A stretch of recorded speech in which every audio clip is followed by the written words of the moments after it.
Agricultores de Portugal, 1975-2025.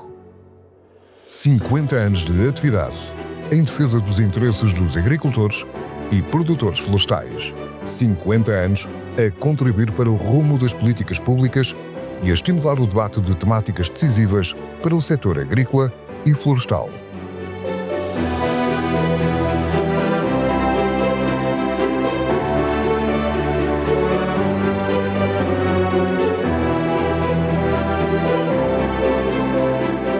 A questão que se coloca com alguma frequência e que foi, aliás, tratada na última Cimeira Luso-Espanhola é a problemática das relações entre Portugal e Espanha no que diz respeito à gestão e ao aproveitamento das águas que compartilhamos nos rios desde o Minho até o Guadiana. Esta é uma problemática que não é nova. A primeira convenção é de 1867, é um anexo ao Tratado de Limites e determina que para poder atravessar estes rios nos seus troços fronteiriços é necessário que haja o acordo de uma comissão que foi então criada e que, aliás, foi acionada que há cerca de 30 anos atrás para permitir a construção de um pipeline que atravessa o Rio Minho e que liga o norte de Portugal à Galiza. E, portanto, estamos a falar de qualquer coisa que ainda continua vivo.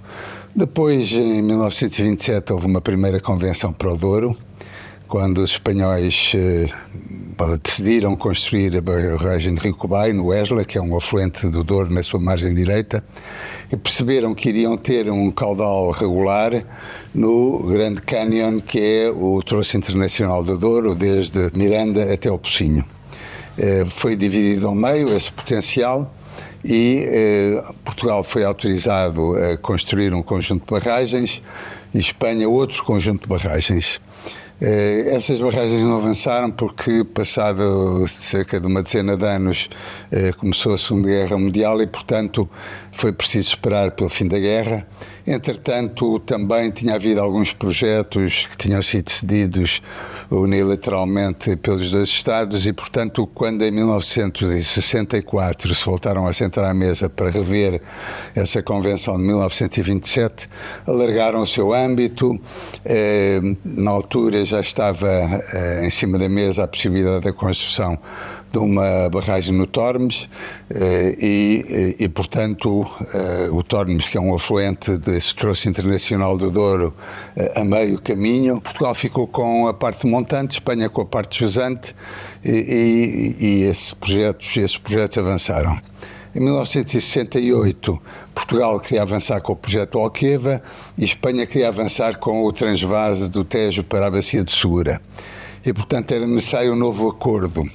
E esse acordo foi negociado, foi celebrado em 1968. Portugal ficou com o troço internacional do Lima, Espanha com o troço internacional do Tejo, Portugal com o troço intermédio do Guadiana e o acerto de contas fazia-se no Rio Minho, com a construção de uma barragem em Sela. Essa barragem acabou por não ir para a frente, mas foi feita uma variação no potencial hidroelétrico de cada um destes troços para ficar metade para cada um dos Estados. Isso permitiu-nos, passados uns anos, começar a pensar na construção do Alqueva, que aliás já estava, digamos, planeado em 1968.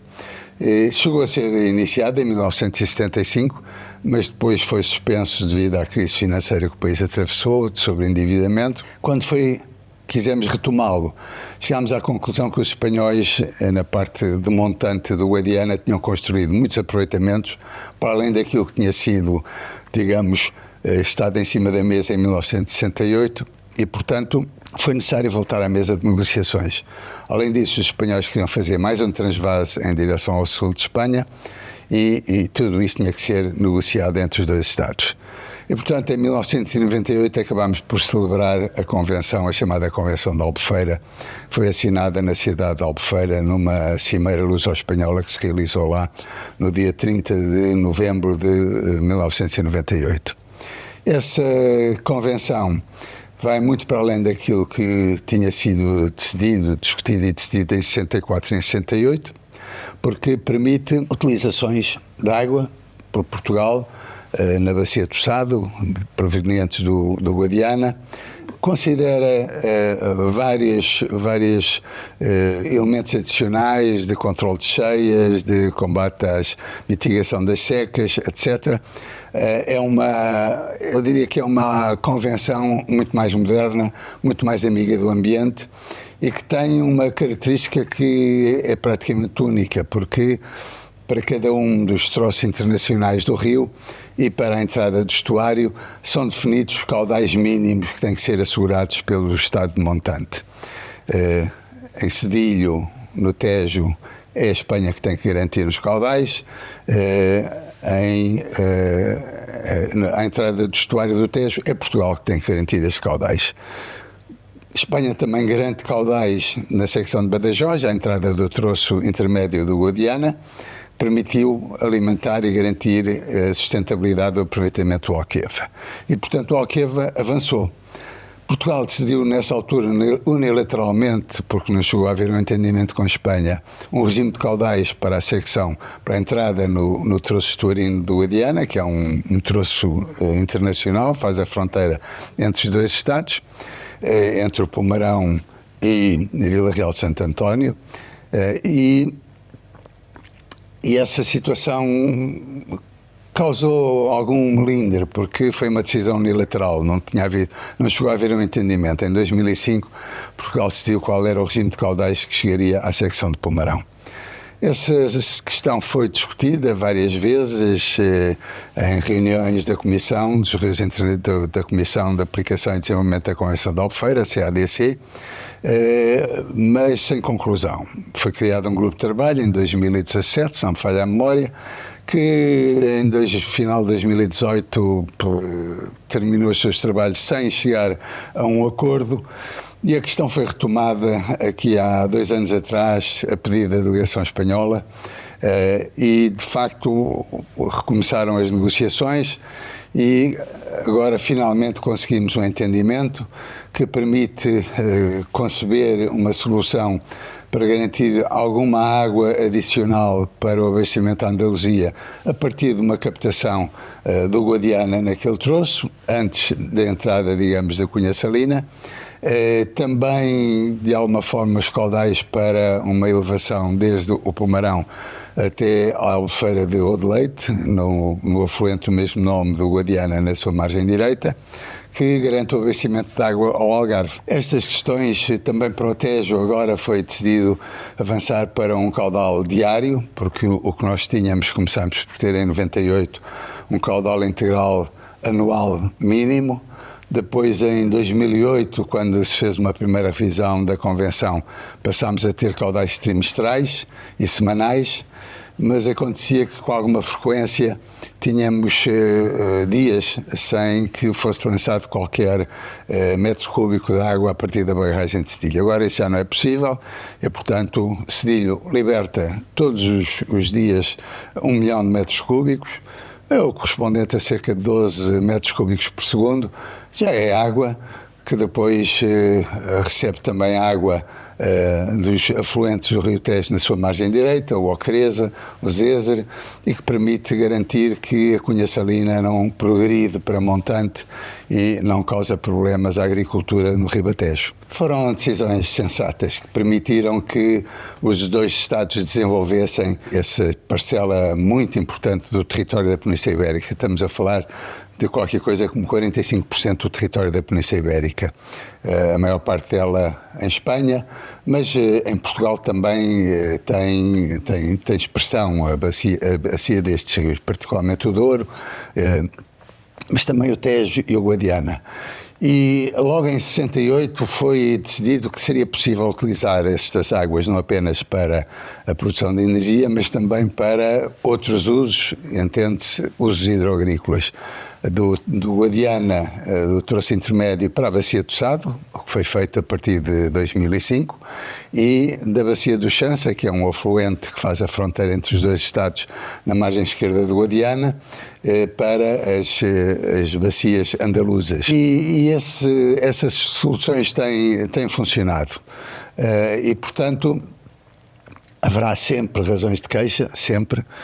Nunca estamos satisfeitos. Eu costumo dizer que ou estamos todos satisfeitos e então foi porque conseguimos uma solução equilibrada, ou ninguém está satisfeito e também quer dizer que conseguimos uma solução equilibrada. Neste caso, verificamos muito descontentamento, tanto do lado espanhol como do lado português, mas que não tem justificação. Estas soluções têm que ser sempre soluções que, de alguma forma, cumpram com objetivos dos dois Estados ribeirinhos. E foi isso que conseguimos em qualquer um destas convenções que foram sendo celebradas, particularmente a partir de 1997, até esta última agora, em 2024, que veio resolver problemas que estavam pendentes, caudais mínimos no Tejo diários, alguma água para a Andaluzia adicional à que o Chança permite que seja aduzida, agora a partir do Guadiana, que é assegurada a partir da Albufeira do Alqueva. É bom termos esta noção, é que o Alqueva dedica praticamente tanta água à agricultura quanto aquela que dedica para garantir o bom estado das massas de água a jusante da Albufeira do sistema Alqueva-Pedrógão. São lançados para jusante num ano úmido mais 600 milhões de metros cúbicos, num ano mediano cerca de 450 milhões, num ano seco cerca de 200 e qualquer coisa milhões de metros cúbicos, o que permite que, por exemplo, as migrações dos peixes tenham lugar. A EDIA tem um elevador de peixe instalado na Albufeira de Pedrógão, que chama os peixes com uma corrente de chamada, eles migram precisamente perseguindo a corrente, eles entram numa espécie de aquário que é elevado até a entrada do rio Ardila e depois eles saem na Albufeira de Pedrógão, que é uma albufeira relativamente pequena, sentem o chamamento da corrente proveniente do Ardila e sobem a Ardila para a desova e depois regressam. E, portanto, fazem este trajeto todos os anos e isso garante, digamos, a qualidade, o bom estado biológico das massas de água de jusante. E, portanto, essa solução foi possível graças a esse entendimento que teve lugar em 1998. Que não foi fácil. Às vezes pensa-se que estas questões são fáceis de resolver, não são fáceis de resolver. Foi necessário demonstrar à Espanha quais eram também para a Espanha os benefícios de um regime de caudais que criava grandes obrigações às autoridades espanholas, com a possibilidade de terem mesmo que fazer descargas a partir das suas albufeiras só para garantir os caudais chegados a Portugal. No Tejo isso não é muito difícil, porque Alcântara tem cerca de 3.500 milhões de metros cúbicos de capacidade total de armazenamento e, portanto, se tiver que lançar e garantir 2.500 metros cúbicos, 2.700 milhões de metros cúbicos para jusante, consegue fazer isso, é um aproveitamento eminentemente hidroelétrico. E o Tejo tem bastante mais água proveniente de montante. No Guadiana é um pouco mais complicado porque os aproveitamentos espanhóis do Guadiana estão posicionados bastante mais a montante. Alcântara está muito próximo da fronteira e a barragem Albufeira de Cedilho molha os pés da barragem de Alcântara, mas no Guadiana é mais complexo porque não há assim uma capacidade de armazenamento tão grande e há um muito intenso regadio a jusante dessas albufeiras e, portanto, a água que é libertada é captada para regadio em Espanha. Haverá situações em que eles têm mesmo que libertar alguns caudais para garantir os valores que foram acordados para a secção de Badajoz. E, portanto, temos estado satisfeitos, e eu creio que os espanhóis também estão satisfeitos, com as soluções que têm vindo a ser encontradas, que eu digo são exemplares. Não há muitos casos no mundo de definição de um regime de caudais das bacias hidrográficas transfronteiriças tão denso e tão complexo como aquele que nós acabamos por chegar a um acordo com as autoridades espanholas.